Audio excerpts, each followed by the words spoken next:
Yep, so it's very important to come meet you. I said I have to come all the way up to Canada to meet a fellow Texan. Thank you. Which I That's claim now nice. instead of North Carolina. As you do. Of course. As you do. Well, congratulations on the film. Thank Very you. awesome to see you back on the cinema. I've been following you quite a long time, and it's just exciting as a film critic to see you back. That's nice. Thank you. So I'm curious about, do you think that your previous performances, what you've accomplished in other films, help prepare you for the next film? Mm-hmm. And if so, how did what you've done in the past prepare you for Judy? I would think, I mean, yes, absolutely. I mean, the obvious would be Chicago. Right. But then I was reminded of Shake, Rattle, and Rock the other day, Mm-hmm. the first film I did when I moved out to Los Angeles. I would guess that the other experience, sort of the experience of living with a public persona over that period of time, might have been the most helpful in telling this particular story, I think. Okay. I feel like I know the answer to the next question, too. I feel like you're someone who likes a challenge and likes to challenge yourself. I don't think that you would take a role that didn't challenge you. But do you think that Judy may be one of the most challenging things that you've done so far? It's different than anything that I've done before. It's different. When I look at it, I don't even remember that we decided to go ahead and do this. We kind of dove in as a series of shared experiments to just see. Mm-hmm. Let's just see.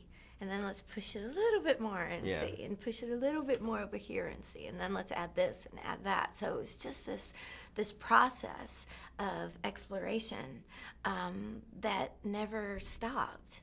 So I think of it differently than I do the other films that I've made.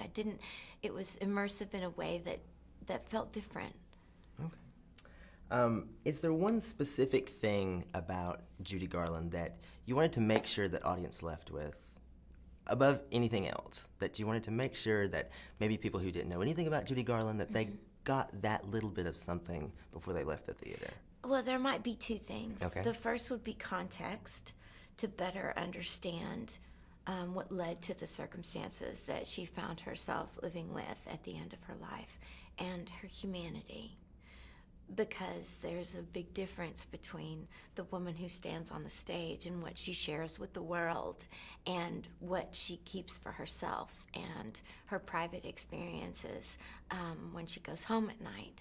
And of course, it's impossible to know verbatim what those experiences were like, except through anecdotes and except through secondhand telling of the stories and things like that. And even that you have to look at judiciously and a little bit skeptically, because everyone retells a story through the prism of their own experiences. But to me, just to make that distinction felt important. Because it's impossible to understand what it is, first of all, that she overcame in order to keep delivering on the level that people had come to expect from her and her performances. And it's impossible to lampoon her when you better understand what led her to that place. Well, as a film critic, as a longtime fan, I'm really excited to see you back on the screen. I think you enrich certainly what I do and so many audiences, and I'm just so thankful that you're back. That's so kind. And I really hope to see you at the Critics' Choice Awards in January, because so kind. I know you're going to be there. And I'm going to come find you and say hello again. Well, thanks. I look forward to that. Well, thank you so much for the interview. Thanks It so was much. so nice to meet you. Nice to meet you, too. Hook 'em horns, go Stros. Yeah, there you go.